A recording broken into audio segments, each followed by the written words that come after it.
هەمیشە لە بینی زانست و ئاینە بۆشاییەکەیە کە ئەو بۆشاییە لەو نێوانەیە بە تەریبی هەرە ڕۆ بە یەک ناگەن. چۆن؟ هەتا ئەم دەقەی کە ئێمەش ئەم بەرنامەی تیاتۆمارەکەین بەشێکی زۆر لە پیاوانی ئاینی یان لە موسڵمانان پێیان وایە زانست هەر ئەو زانستەیە کە ئەوان ئەیزانن و دیاریکردنی یا بەرەو پێشچوونی هەندێک ئاستی زانستی ئەمە نەعوذ بالله ئەمە کوفرە. بە جۆرێک لە جۆرەکان هەتا ئێستا بەشێک لە موسڵمانان پێیان وایە کاتێک کە زانینی بەفروباران دیاریەکرێ یان ڕووداوێکی سروشتی دیاریەکرێ ئەمە تاوانە و ئەم بابەتە تەنها لای خوای گەورەیە. بێ ئاگا لەوەی کە باز لەوە ئەکرێ کە کەی بارانە بارێ، باز لەوە ناکرێت چێ بارانە بارێنێ. و دیوێکی تریشەیە بەڕاستی ئەمە قسەی وە قسە و پرسی خۆمە من ئەمێ لە ئێوەی پرسم، یعنی ساڵی 2025 ئەم هەموو تەکنەلۆجیا و ئامێر و تەلیسکۆبە هەیە،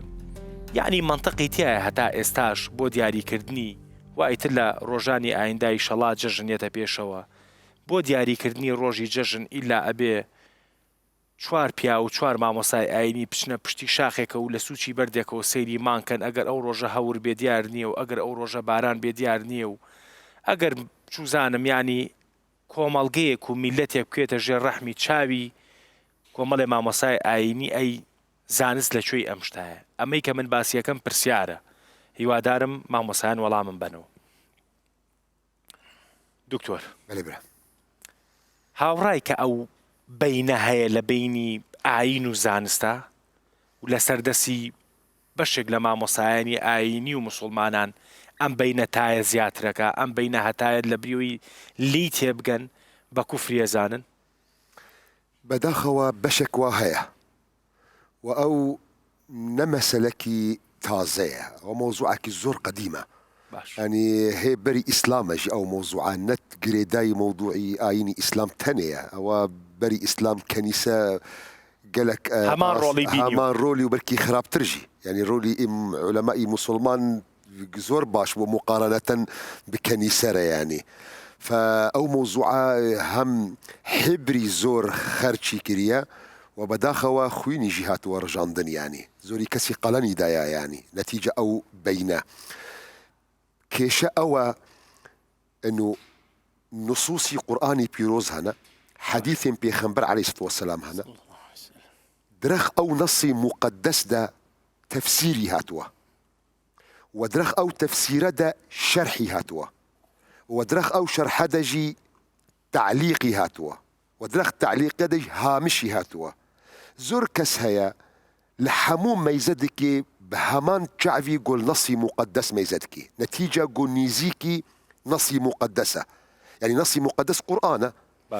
تفسيري أوجي مقدس دبيني جبر أو يك زور جارة كيشة وقت يقول تشيد بن ناق مقابلي يعني نبهم برينا بين النص مقدس وزانبون وعلمه بين آراء مفسرين يا فقهاء يا علما يعني زور كسجي هيا تصوري ديكي إنه قرآني بيروز كتابك علمية وقرآني بيروز نا كتابك علمية قرآني بيروز كتابك هدايته قرآني بيروز هاتيه هداية بو خلق بكي أو مسألة كيش درستك أظن دكم هندروي بابات دمي زور موضوع بين ميداني لكن أو وكي دسبيك بداخوا زوري كس هيا أو فرقيناكي وعلماء إسلام سراسري تاريخ سراسري ديروك بتشار شعفال أو موضوع ميزادكن يعني بتشار جورال ميزادكن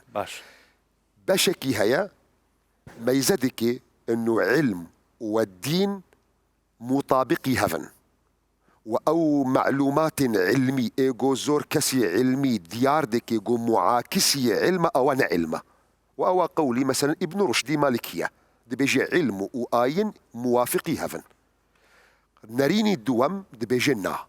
علم وآين مضاد هفن عكسي هفن ممكنين موافقي هفن وأبو بكر الرازي سركيشية أو نرينا ديكي ودرئيئة أو نرينا دجي زور نقدي فكري ديني كريا ودبيجي نرين علمي هنا نظر علمي هنا زور مسألة آين قبولي ناكي أو نريد دوام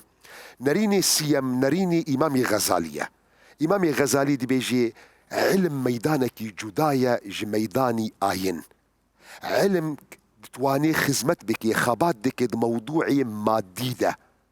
بينما آين دكاريك خبات بك خزمت بك مواضيع روحيدة ومواضيع غيبيدة. اختصاري أو واقصك زور جوانا يعني راستيك يعني بركي من بهتر متبني قول إمامي غزالي. ما إمامي غزالي دي بيجي علم بوتا ديار دك شون أو مسألة درست به، لكن آين اشترى غاية درست بو يعني خلقتي إنسان، علم ديار دك شون إنسان هاتية خلقاندن. آين ناتكاري دقيقي برسيفي بدي، ولكن همان كاد آين دكاري برسيفي بدي بوش إنسان هاتية خلقاندن، علم ناتواني برسيفي أو نابدي نظم أو نقطة بلا يعني فرقي جوازي بين علم وبين آين ده علم برسيفي شون دي شون أو إشياء درست به، بينما آين برسيفي بو أو مسألة درست بو إنسان خد تعالى خلقان بو عبادتي أو بو عمارتي كون، أما شون إنسان درست به أو موضوعك جريداي علم أو علم بيجو من يعني مصدري أو بعلمي خدية بفضلي خدية وقت يجو أو زنبون دايا إنسان أو نريني باشا لا هيج درجاك علم أشياء بابي كفروا يعني زانستێک هەیە بچێتە کە خزمەتی مرۆڤایەتی بکە و بچێتە بابی کفرەوە مەسەلەن بۆ نمونە هەتا بەداخەوە دەدیرۆک دە تاریخ دا ئەوە بووە و خوەزگال موضوعی کوفر ژێرا وەستابە نەتەجاوزی موضوعی کوفری بووە قەتلی بووە گەلیلۆ هاتیە کوشتنجی هاتیە حەرەقکردنجی نەفی بووە یعنی تەجاوزی موضوعی هەتا ساڵانی ڕابردووە تا ئێساش لە هەندێک ناوچەی دینیا خانی مەسەلەن مۆزوعی سۆنەر کە مناڵێک لە سکا چییە کوڕە کچە ئەوەیە بە جۆرێک لە کوفریە بینن مەسەلەن بەشێک لە بیرکردنەوەکان یعنی باشە بەسە تۆ با مامۆستا بزان مەڵێکی دکتۆر من ئەلەمان نییە خزبەر لێمەوە ڕانک و چۆغەکەشە جوانە ئەمە چی پێڵێن ئەمە تۆ پێم ڕاخانی نازانم من تێکەڵ یەکە من زۆر لی نازانم کامیانە تۆ شارەزەی هەیە ئێرانی من خوا بەڕاستە باشە ڕۆژهەڵات دکتۆر بەم هەموو عیلم و پێشکەوتن و چوزانم ئەم هەموو تەلسکۆپ و ڕۆژانە ڤیدۆی مەریخمان بۆیە ڕۆژانە چوزانم ڤیدۆی ئەو سەری دنیا و بۆیەت ئەگوێزرێتەوە هەتا ئێسا بۆ مەسەلەن موسڵمانان ئاعتیمادیان لەسەر ئەوەیە کە لە سوچی شاخێکەوە چەند ڕۆژی ئایندە جەژنە ئیتر ئەڵڵاهو یەعلەم کەی ئەکرێ بە جەژن خۆ ڕاستە پرۆسەکە پرۆسەیەکی زانستیە و فڵان مانگ تاوا بێ و فیسار مانگ دەست پێ کات و کۆتایمە بەڵام ئەمە بۆ مسلمانان سوودیان لە زانست نەبینیوە مەسەلەن ئیلا ئەبێ چوار پیاوی وەکو جەنابە لە ژێر حکمی چاوی خۆیان لە سوچی شاخێکەوە سەیری چوزانم لە گڵە زەردەوە سەیری مانگ پەن ئەگەر مانگ بینرا ئەوەیە و ئەگەر نەبینرا بۆ وایە ئەم شتە بەنای خۆی بەخشندە و میێرەبان طبعا مامۆستا شێشی جوانی فەرموو بەڵام من تۆزێک ئەوە تعدیلتری دەکەم و باش چاکتر بڵێن دەقەکانی قورئان و سنەتی پێغەمبەر صلی الله علیه وسلم ئەوان مقدسن فهم مقدس نییە فهم تێگەیشتنی ئێمە سەتوو تماشا پێغەمبەر صلی الله علیه وسلم فەرمێ صوموا لرؤيته وافطروا لرؤيته بەوەندەش لۆ تو چاکەم بیدایەتی ڕەمەزان تەماشا دەکرێت و کۆتاییەکەشی تەماشا یعنی ڕەمەزان دێ هەر هەمان گرفت دەبی لە کۆتاییەکەشی دەبێت طبعا پێغەمبەر فەرمووی صلی الله علیه وسلم رؤية دیتن باسی وەسائلەکە نەکرا وەسائلەکە لۆ عقلی بەشەریفەی هێشتراوە یعنی ئێستا کە تو تەماشا دەکەی جاری وای سەیرت پێدەی یعنی تۆ بتەوێ وەسائلێک بە علمی پێشکەوتوو بە یەقینی ببینی ئاعتیمادینەکە سەری ئەو شتێکی زۆر غەڵەتە یعنی لەبەرەوەی نەک ئەوە بگرە ئەگەر بتوانرێ ئیسپات بکرێ هەندێک لە زانایان فەرمیانە ئەگەر بکرێ لۆ چەند ساڵیش یعنی بە یەقینی دابندرێ هیچ ئیشکالێک دروست ناکە يعني أما دبي براستي أما أول ليك جواز كأنه خلق بي ويا علم لجردين ليك جواز حتى إستاء تعارضك من لما بين الدين ولما بين علم ده نابينم ولا هيك حديث شأن جواز دجيش جوازين نابين إذا بزانا بامر خدمتكم دو ملاحظة ولا مدام وقرب كرتي هي كم مثلا كباسي أول شيء تذكر لبداياتك دس في شخص كانت باسي أول كذا بيني باران دباري بفرد دباري هو خو ئەسلێکی دینیە پێغەمبەر وای فەرمووە صلی الله عليه وسلم خۆی لە حەدیثێک کە لە موەطئی ئیمامی مالکدا هاتووە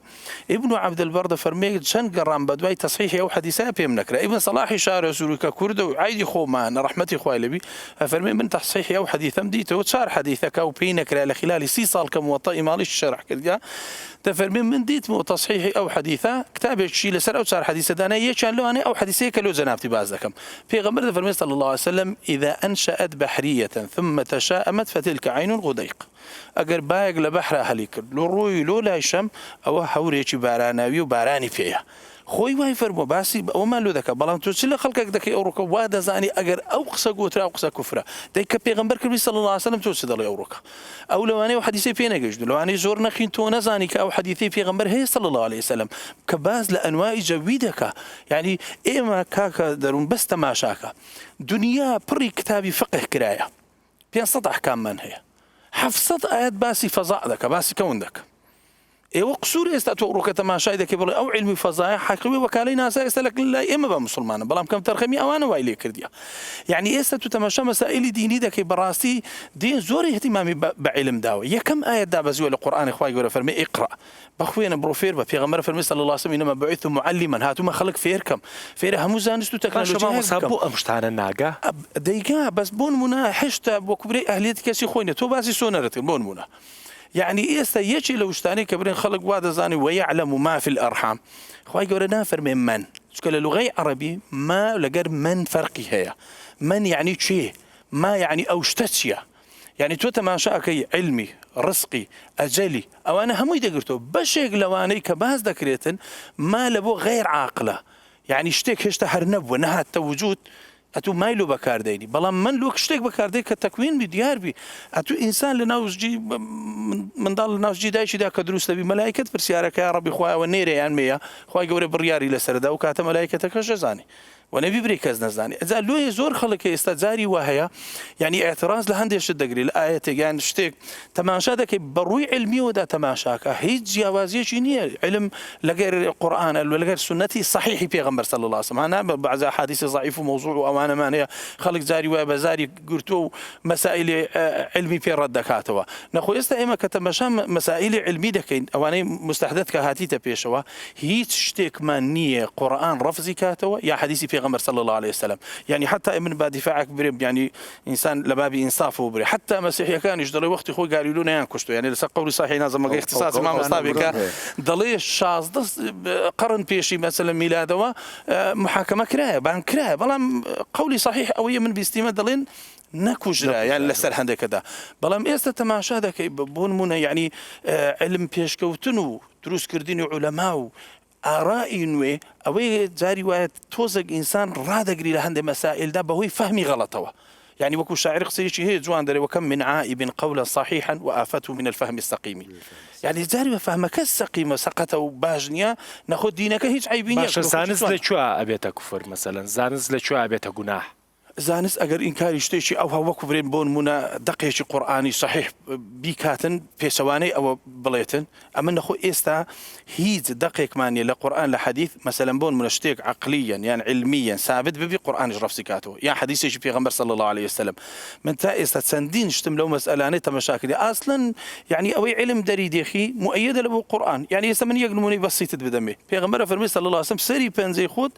بزماني خود دابين كان ندخل استعلم اكتشاف كان ما دق لسري فنزها هضمينا ومعده اسان دك ادول علم الحديث يكن بلام شيء او شيء مسلمانان بكل يقولون ويان بكل نان كردوا استو تصورك يعني علم هشتا بيشكو تريج دبي يعني زورش في تعبير قراني ده تتماشى او جنك في غمر سليمان بكاري هنا ولا تعبير قراني يعني خانيق لشارق لبو شارع شي لو دولته كذا واستو بس قال الذي عنده علم من الكتاب أنا أتيك قبل أن يرتد إليك طرفك بيك تاو تروكان أو خانيد لبو دين ما إيرانا لبو دين ما إيرانا باشا دەی باشە هەتا ئێستا علم گەویشتی تێ بتوانانی شت بگواستەوە علم قورئان پێ فەرمێ بڕۆ زیاتریش پێشکەوە بڕۆ شتی زۆر گەورەتریش بێنە پێشەوە یعنی ئایا ئێستا گرفت لەوە هەیە ئایا علم پێشتر جارێشکە تەکنۆلۆژیا وەکو ئێستا پێشکەوتو بۆ یان نەبووە چونکە لە بەعزێ دیراساتە من دیتمە دەڵێ هەندێک شتیان هیناوە لەسەر ڕووی زەوی ناخیندرێتەوە لەسەر مانگ دەخیندرێتەوە کە وەختی خۆی لەوێ هاتیتە خوارە لەوانەیە علم جارێشکەوە پێشکەوتو بوو دوای بەهۆی حرب و حروب بوو گرفتێکی لە بۆ دروست ببی لۆی ئەمە بەڕاستی ئەوە لێک جوایسکەینەوە قەت جارێک تەرکیزێک لە مێشکمانە دروست نەبی وا بزانی ئەو عیلمە نوێیە کە ئێستا دروست دەبی قورئان یان سنەتی صحیحی پێغەمبەر صلی الله علیه وسلم بەرهەڵستی لێ کرد بی یان دژێتی دا باشە دا ئارەقی و سرما مەساز و ئارەقی تۆ باشە بە ئەوە لێ نەبێتەوە خانی هەڵێکی تۆ وڵام من هەمووی قسەکانەوە ئەندە جوان بوو هیچیش نێژم تەواوە باشە بەس بێژم باش هەر لە مانگەکەەوە دەست پێکەم ئێمە مانگێکی سروشتیمانە مانگێکی کولتوریمانە مانگی سروشتی ئەوەیە کە زەوی بە دەوری خۆیان ئەسوڕێتەوە بە دەوری خۆریچا ئەسوڕێتەوە بە دەوری خۆیان 24 ساعت سوڕێتەوە بە دەوری خۆرا 365 ڕۆژ و 6 ساعت ئەوەیە 4 ساڵ سوڕاوە 24 ساعت زیاد دەبێت ساڵێک منەوێتە 366 ڕۆژ عەرەب ئەو کاتە ئەمەیان بە مانگی ئاسمان تماشا کردێ ئەسپاوێکیان نەوە بە ئەفلاک سوڕانەوەی زەوی بە دەوری خۆرا حساب بکەن هەر جارێ مانگ بە دەوری زەوی ئاسوڕێتەوە 29 ڕۆژ و 5 ساعت هەمیشە لە سوڕانەکە ئەگەر ئەمە خۆر بێ و ئەمە مانگ بێ بە دەوری زەوی بسوڕێتەوە هەمیشە ڕووی وا بەلای زەوی بۆ خۆی ئەمە پشتی مانگ هەرگیز نابینین 29 ڕۆژ و 5 ساعتی پێچی ئەهەلەی قەمەری پێژن سەختە لێرە بێژمی 6 کتێبم لەسەری خوێندەسە و لە بابەتەکەی چا تەدریسم کرێت لە ئەفلاک نمایەکە لە ئێرانە ئەتوانم هەمووی نیشان بدەم باشە بەس وش قسەمان کورتێکەمەوە عەرەب خۆیان بەر لە ئیسلام ئەیانزانی ئەگەر ڕەبیع الئەوەڵ وا لە ئێرانەوە ساڵێکی تر 10 ڕۆژە چواتە دواوە بۆیە هەر 3 مانگ ئەچوونە بەرەو لە مانگی 4 مانگێکیان زیاد دەکرد یان و بە هەر 4 ساڵە چوونە بەرەو مانگێکیان زیاد دەکرد یان و با مانگەکان پشتنەوەی خۆیان بەهار هەمیشە بەهاروێ بۆ ڕەبیع الئەوەڵ بازی وەختە لە ناوەڕاستی زستانە بازی وەختوە لە ناوەڕاستی هاوینە بازی وەختوە لە ناوەڕاستی پاییزە مانگی نەسیب و ئیسلام هات هجرەت بووە تاریخی تر ئەوەیان واز لێ هێنا هەر بە هجرەتە چوە ئیسا گۆڕاوە ئەمە لە بەروارەکە کە کولتوری ئیسلامی ئەوێ گۆڕی کولتوری بەر لە ئیسلام مانگی نەسییان بوو مانگی لە بیرچوو لە هەر 4 ساڵە مانگێک دروست و نایەنەوە مانگی لە بیرچوو بۆ ئەم شتەکانی تر نظامی معریفەتی مامۆستا زۆر جوان ئیشارەی کرد دکتۆر غەزنەویشە ئیشارەی کرد غایات ئەچواتە ناوی فەلسەفە فەلسەفە لە دین و لە شتانی متافیزیک قسەکە ئێمە مرۆڤین علم لەسەر زانست قسەکە نالج و زانست دوو چتە نالج هەمووی زانینەکانی بەشەر نالج بەڵام زانست ئەوەیە کە ئەتوانی پێوانەی بکەی وەسیلەی پێوانەی بۆ دانی لێکۆڵینەوەی بکەیت دووپاتی بکەیت تۆ 100 جاری تر تو ێژی ئەمە چەندێکە ێژی 350 غەرەمە هەروتە 350 غەرەم دیاری کرێ بەچی ڕاستی و درۆی قسەی تۆ دیارەوێت دوو لە ڕوو ئەڵبەتەمە بەسم درۆزنی نییە وتتە 350 غەرامەوە غەرامە دیاری کرد کەرەسەکەش چیە تەرازوو ئەی خێنە سەری 351 بوو ڕاستنی باوەڕم پێ ناکەیت تا بێن بە تەرازویە تر بیکێشین ئەو کاژمێرە بە شتێک تەوقیت کردیا چۆن نەزانین ئەم کاژمێرە ڕاستەکەیانە بە ئەو کاژمێرە سەرەکیەوە لە متری کادانراوە بۆیە زانست بە چتی دقیق کارەکە خوش داوای کرد لە هێمە بچن بە دوای چتی دقیقا بگەڕن علم و اختیاریانی چی ئەگەر علم هەبێ اختیار پێیاکەی ئەگەر علم نەبێ اختیار پێیان ناکەی تۆ کە علم و پیا کرد چۆن فڕۆکەیەکی 1000 تۆنی لە زەوی کە بایەکە مەکینەکەی ئەیکێشێ قورسی بای سەری باڵی کەمەکاتەوە ژێری باڵی زۆرەکە هەڵەسیە چواتەبان خۆ بە باڵەکانی ناچواتەبان وەکو پەلەور بە جێوازکردنی فشاری هەوای ژێری باڵ و بانی باڵە چواتەبان 1000 تۆن وەزنێ بە بارەکەی و هەڵەسێ و ئەچوە ئەمە علمیمان پیا کرد اختیاری چیمان پیا کرد ئەگەر علمیمان نەوەیە اختیاریمان نەبوو سەحابە زۆر لە ئێمە پیاوە لێ باشتر بوون اختیاریان نەبوو سەهۆڵ لە هاوی نابخۆن علمەکەیان پێ نەبوو بۆیە پەیغەمبەر فەرمووی بڕۆنە گەل لە سینی چ علمەکە بدۆزنەوە تا اختیار پیا بێت علمیش بەچی دەسەکەوێت بە قەزا و قەدەر ئەگەر تۆ ئەم جلێ و تو جوانە لەبەری منە کەسەکە جوان عنازەی نەگرتووە جوان دەرەچێ بۆیە کان وەختێکی تەناوی خەریتەی مەوجوداتی زندە چتانێکی چاوپێکەوە کە چاوی پێغەمبەران نەیبینیوە چون چاوی ئەوان لاواز بوو چاوی منیسان ماکرۆسکۆپ و میکرۆسکۆپی پێوەیە بە تلسکۆپ ئەو پەڕی عالەمە بینم بە میکرۆسکۆپ ناوی زەڕەکانە بینم و بە ئەم دوو دەسەڵاتە چاوی من قۆی پیاکرێ اختیارێکی تازەم پیاکرێت شتانێکەکەم کە پێشتر خەڵک نەکرێ ئێستا من زەرعی دڵەکەم زەرعی گورچی لاکەم ئەندامی پلاستیکی باشام قسانە گەریەکی جوی لێ بێت تۆزێ بیری داخراوە بێ بە کفری نابێت گەرەقمە بێمە سەری ئەو بابەتە بۆ کفرە وەختێکانە خوا خۆی ئەفەرمێت ئێمە دوو نظامی معریفەتیە مامۆساوتی بۆ هەیە فەلسەفەیەژێکی فەلسەفە دوو پرسیارەکە بۆ ئەم چتە هەیە چۆن هەیە بۆ خوا هەیە چۆن هەیە بۆ مرۆڤ هەیە چۆن هەیە بۆ علم هەیە چۆن هەیە علم بۆ هەیە من ئەمە ئەپرسم دین بۆ هەیە دین بۆ هەیە خەڵک پرتەوازەوە نەبووایە بگەیان بە یەک من نایکەمە بابەتێکی تاریخی هەرچەند لەسەر دین دوو بابەتەیەژن دین مەوجودێکی تاریخیە تاریخ القاندی بڕێک ئێمەش عتقادمانە دین مۆزوعێکی ئاسمانیە خوا ناردیە بەڵام علم مۆزوعێکی تاریخیە بە شەرخ القاندیە بۆ هەیە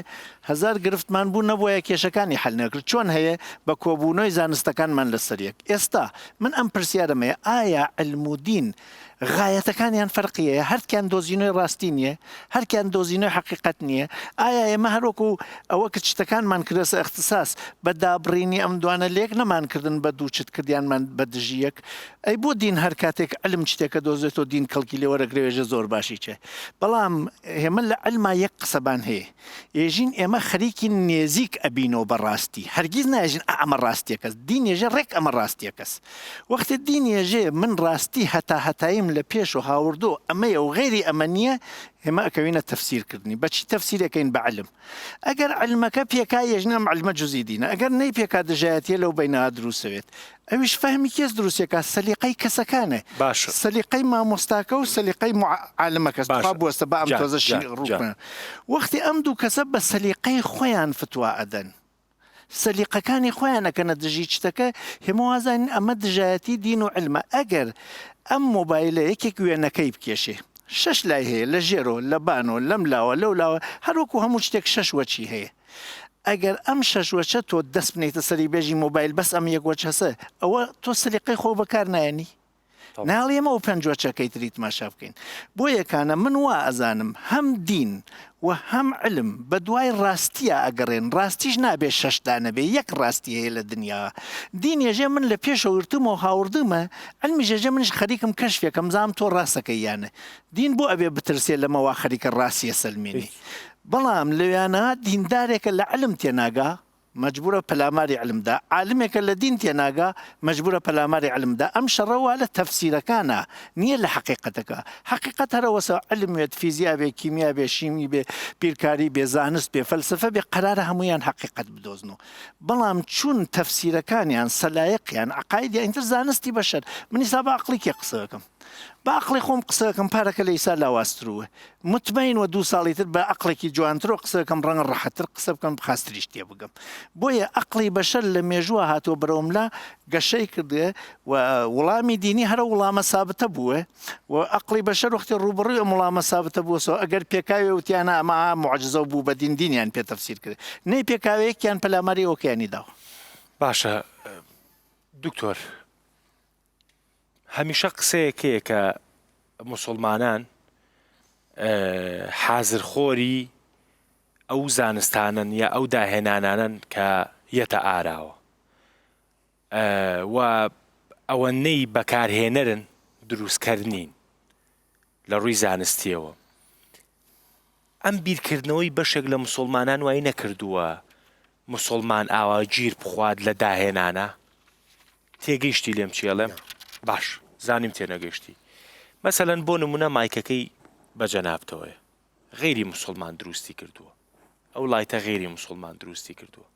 کامێراکان غێری مسلمان دروستیان کردووە بەڵامەوە تا ئێسا ئێمە لەسەر لە بەرنامەیەکی گەوری ڕووداوە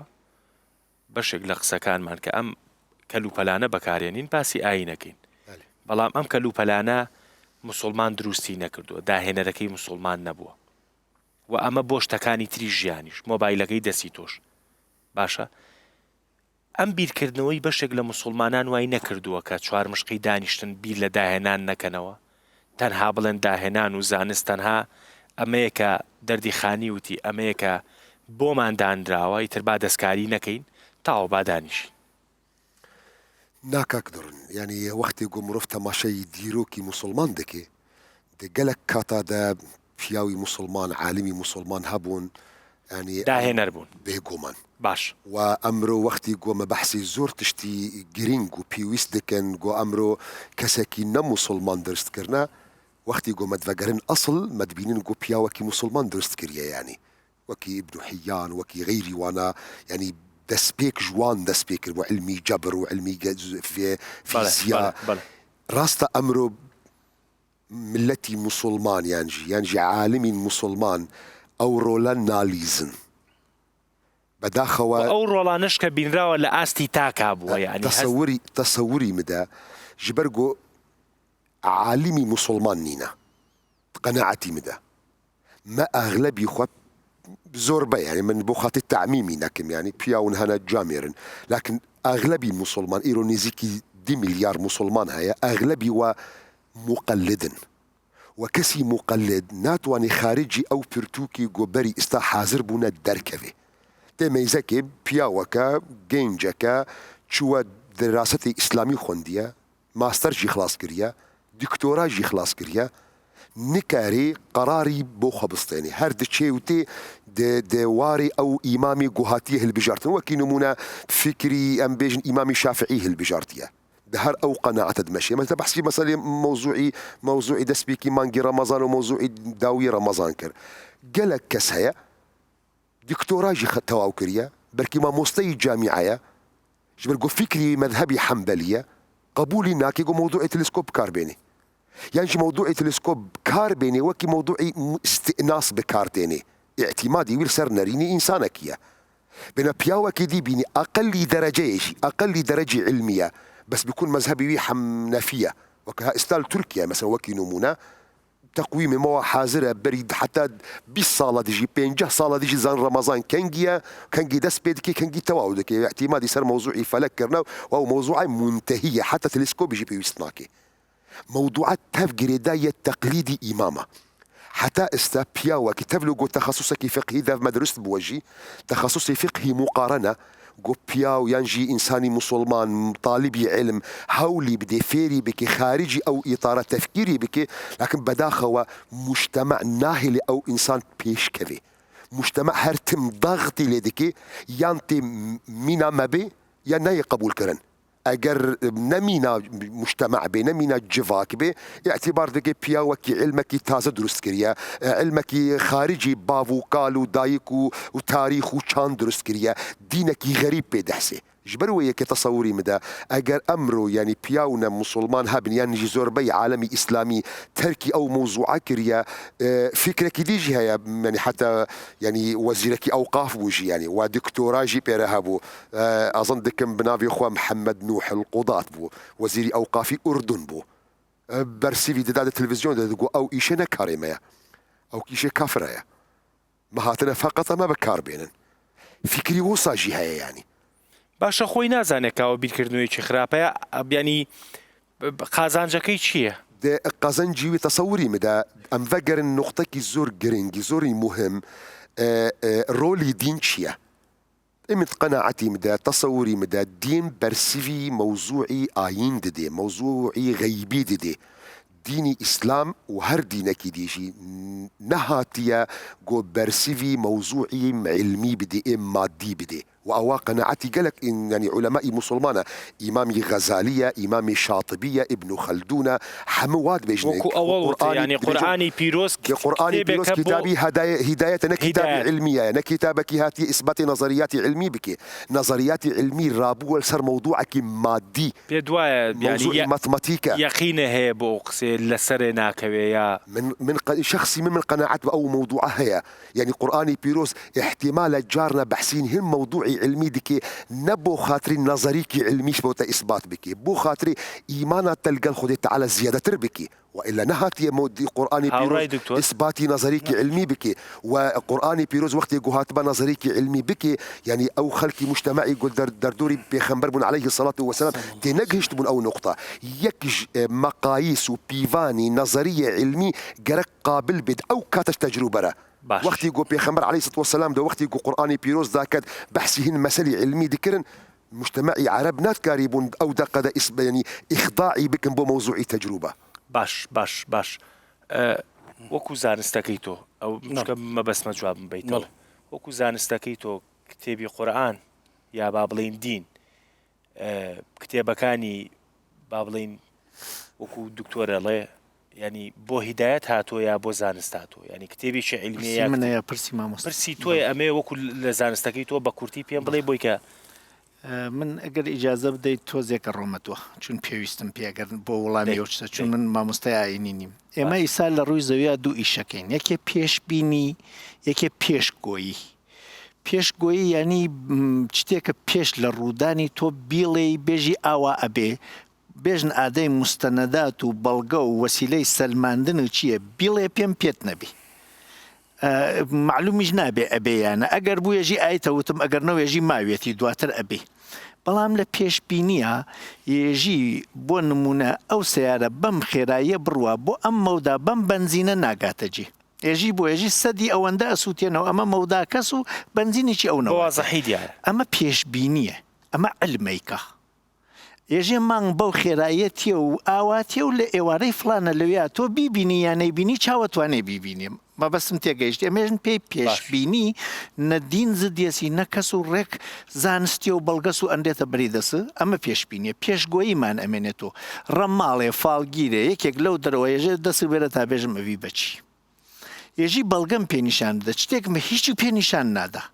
بۆیە هێمە بەمیانە لە ڕووی علم و هیچ ئەتنایە ناکەین ێژین ئەم ئینسانە چاواشەکارە ئێستا ئەگەینە کتێبە زانستیەکان کتێبە مقدسەکان تەورات ئنجیل هەر کتێبێک ئەم کتێبانە چون مقدسن بۆ ئەو کەسانە ئەگەر ئەمڕۆژ نێتە دەرەوە چون کەسێکی تایبەت نییە بەژێ و تێزیێژە ئەمە کتێبەکە خوای ڕەبی العالەمین هەناردێ بۆ پێغەمبەرێک ئەم کتێبە هەرچێکی تیاوتیا ئەگەر پێی تێ نەگەیشتوم تا ئەمڕۆ هێشتا علم نەگەیەوە بەو ڕادە ئەوە بسەلمێنێ بۆیە ئەوەستم بە دیاریوە دواتر ئەسەلمێ ناوی ناناخرافات تێگەیشتی چێژم وڵا تێگەیشت بە زەمێ تۆزی سادەتر پێم بڵێ یعنی ئەوەی کەلی تێناگەین ئەمڕۆ ئەوە خرافاتە چون شخصیکە بەڵام ئەم کتێوە چون لە مەقامێکی مقدسۆ باوەڕدارەکە وایەژێ ێژێ لە مەقامێکی مقدسواتوە لە علمی لە دونی خواواتوە بۆ یەکانە ئەم شتە ێژێتی ئەگەر ئەمڕۆ تێی نەگەم ناژم پێی پێشگۆیی ێژم پێی علمی غەیبی خواون چون تا ئێستا من تێ نەگەیشت و مانایەوە نییە علم هەڵەس یا ئەوە درۆست ئەبێ بێسین بە دیاریوە دەربکەوێت و بگەین پێی بەڵام وڵامی پرسیارەکەی جەناب ئەگەر ماوە تا لە دەسەکە مابوو من کورتێکەمە نەکو بینەر تێ نەگەیوێ پێشبینی بە زانستەکرێ و بەڵگە و چتی هە ئەسەلمێنێ و تێتە دیچ پێشگۆیی بەبێ زانستەکرێ و بەبێ بەڵگە و ڕەماڵ و فالگیرەی کات علمی غیب کاری خواوەن تەعالەس ئەوەی لە غەیبا هێوتیا و هێشتا پێی نەگەی نێژین زانست نەگەیشتوە سەواستە ڕۆژێ پێگاوکو مامۆستای ساڕێ تەمسیلی بۆ کرد لەم ڕۆوە وەکو ئیماندار من قسەیەکم نییە بیکەم بەڵام وەکو کەسێکە لە ڕوانگەی ڕۆشنبیری و زانستۆ دانیشتوم من ئەمیان ڕەفزەکەم و لەوی چیانوێسم زان مامۆستایان چیەژن بەڵام ئیستا وڵامی قسەکەی جەنابوو کە فەرمووت ئایا تۆ کتێبی دینی بە کتێبێکی هەدایەتە زانی من ێژم کتێبی غایاتە کتێبی ئەخلاقە کتێبی ئادابە کتێبی ئەوانەیەوە کتێبی سەلماندنی زانستە علمیەکان نییە چون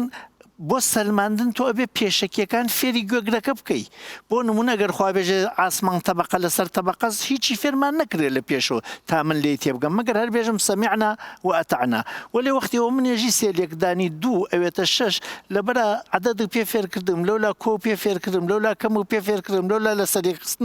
پێکردم جەولایەژی 3 دانە 2 دانەیە کاتە 6 ئەبێ بیسەلمێنەوانیە بۆیە کتێبە دینیەکان منێژم نیشانەی علمیان واتیاچتی هەر ئینسانێکی ئاسایش قسە بکە ڕەنگە بڕشتی علمی لە ناوی قسەکانی یا بدۆزی تۆ وەلێ ئەگەر وتی من ئینسانی ئاسایی نییەم کەسێکی زانکۆیی و ئاهلی علم و ئاکادمیکم نابێت شتەکانی بەڵگەی نەبێت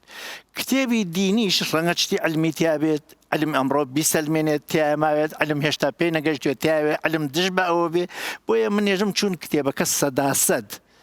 نابێ بێژین کتێوێکی سەداسەد زانستیە کتێوی هەدایەتە وەکو هەدایەت تماشای بکەین بۆ باوەڕداری خۆی کتێبی تەورات بۆ باوەڕداری خۆی کتێبی قورئان بۆ باوەڕداری خۆی وەلێ بە زوانی زانست تماشای بکەین ناتوانین بێژین کتێبی زانستی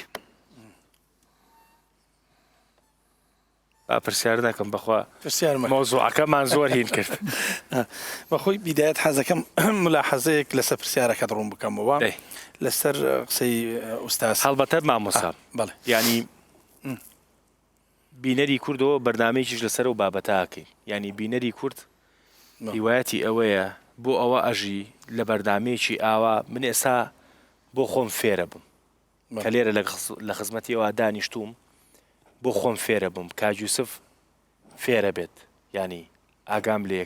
ینی تیمەکەی خۆمان و ئەم گفتوگۆیە بەرەو هەر ئاستێک بەرین یا لە هەر شوێنێکا قسەی تیا بکەین نەگەینە خوا نەخواستە حەدی بێڕێزی فێربوونە خوا نەخواستە ئەوانە بە مامۆستای خۆم دادەنم خوا نەخواستە. بۆیە بە بینەرانە لێم تۆزێک بە دەروون فراوانێکی فراوانەوە گوێ لەم قسانە بگرن. حقيقة صالي تشوجي نريني جواز هبون ما مستجاسم جيل قلمه بو سلام ريز جيبو وينايا بله لكن الحمد لله هر ريز قرتنو هر احترامي ما حتى دقي وك خوشويست جيما خاطر جي خست تو اگر رمبي بي مادام باسي صالي بارا كرد تو هيك ابوي لو كسي مشاغب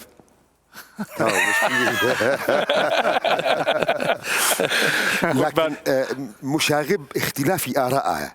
أما رزقرتن واحترام بو أقوال يعني هم كساتين بو بجدارن هم أقوال فقهاء هم أقوال علمي بيجو من أو رزقرتن وهو احترام هرد مني يعني بو بله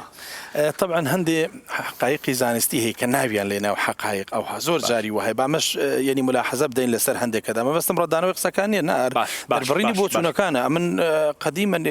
يقوم وكما مستقنعت من برايه هي قولي صحيح يحتمل الخطا وقول غير خطا يحتمل الصواب يعني ولا بابي انصاف كذا قوتريت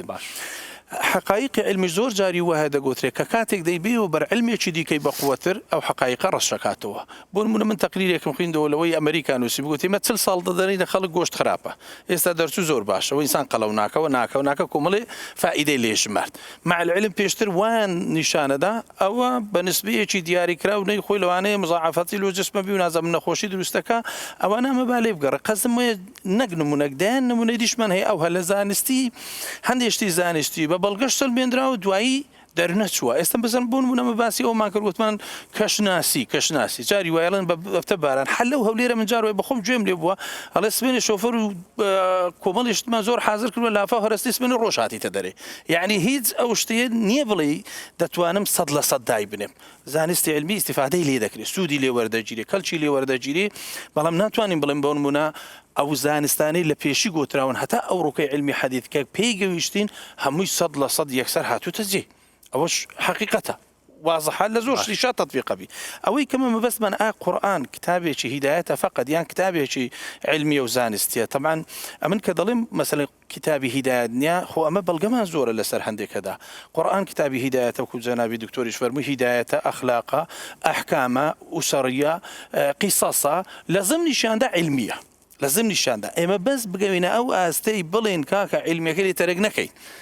چونکە ئەمە خۆ وەکو ئەدیانەکانی پێشینی ئەدیانەکانی پێشی کە دەهات زیاتر بەعزێکیان بەس قەزایی تەسەوف پێبوو ینی دینداری بینی خۆی خوای گەورە بکە تەواو بڕایەوە هەندێکیان مەسەلەن دەهات کە زیاتر مەسائلی ئەخلاقی تەبەنی دەکرد هی ئیسلامەتی هەمووی تێدایە مەسائلی علمیەکان ئێستا بۆ نمونە من نمونەیەک لۆدەیم لە قورئانی پیرۆزدا تەماشاکە کاتێک کابرایەکی عەرابی دێ لە پێغەمبەر پرسی صلی الله عليه وسلم دەربارەی مانگوشتی وا چونکە عەقلیەتی ئەو هەروەندە قبوڵەکە يسألونك عن الأهلة قل هي مواقيت للناس والحج خلاص مواقيت للحج مواقيت للناس والحج يعني وقت كان في ازاني لو كاتي حج ولو امانيه بلام كاتي كتابي قران روى كاتا خلشي ديكا هي بلن كسي بلن بون منا استبارز وكل في فلك يسبحون طلع استري لو اسمانه دادي بيني باشا تشدك ايشي تي او استيريا دسور دخليتوا استاج اگر علم اثباتي نكر بنظر انسان بي استيريا الذي خوي راوستاه او القران مثلا بون منا بيدري اگر شيء بني بحركه في غمر صلى الله عليه وسلم قد جاي وين ديته اذا اخرج يده لم يكد يراه دستي دربيني دست بسنجي خوي نابيني استك علميا اثباتي دك خوشتي خراب نيه هو اگر علم راتيكاتو يان قبولي بك ان بكم مسلمان قناعاتي خمان او قزايا او لا ترى من استزاري بعض شد مثالك دينم له توضيح يعني لو تنقيس وشدنيه هي ردانه وشدنيه کەسێک کە سیارەیەک دروستەکە تیارەیەک دروستەکە ئێستا علمی ئێستا تەکنۆلۆژی ئێستا خەریکەوە سیارە و تیارە بەبێ سایق دروست بکە ینی ئەوەندەما پێشکەوتوو دەبی وانە باشە دەکرێت ئێستا کەسێک برن بۆن مونە بێ ئاعتراز لەو شتە بگرێتن کە بڕێن ئاستی لە بەرزی ئەو کەسیانە بیکە ئەو شتەی دروست کردووە ینی بۆن منە پێ بڵێ نابواە ئەوەی لێرەدانێ نابواە ئەوەی لێرەدانێ ئەمە مەسلەی قورئانیدا یعنی یەقینمان هەیە لەگەرە علمی حەدیثە دژ نییە جیاواز نییە بەڵکو متوافقة تەماشا قورئانی پیرۆزکە سنريهم آياتنا في الآفاق وفي أنفسهم حتى يتبين لهم أنه الحق يعني تعبيري قرآني أوندا دقيق جوانه بشوازي شوا ومان بيضلي يعني لو ينال إيمان بيبينا خواهي قرأ فرمي إيما آياتكاني خومانيان نشانه دين لا أسوي أو أسمانه ودا ولا نفسي خوش كان دا بس لو يان ربيتو أو قرآن حقا يانا حقا بس باوري بيديني نايني كيف خوته بس دبي بقوينا أو قناعاته أو إثبات علميانا هم يديتجي أو الشرنية قناعات فيها بي يشدي قناعاتي فيها بي بلا مهم ويا حتى يتبين بالروم بتولوان أنه الحق أو قرآن حق راستيا باشا أو إيماني بيديني يا إيماني بيناني أو اشتيشي ديكي لوي براستي ما أقر أوها بوشي واسطة مشا قرآن كيم بلين قرآن آياتي علميشي تيدايا حتى استخلق كشفينا كردوا وعلم بينا قويشتوا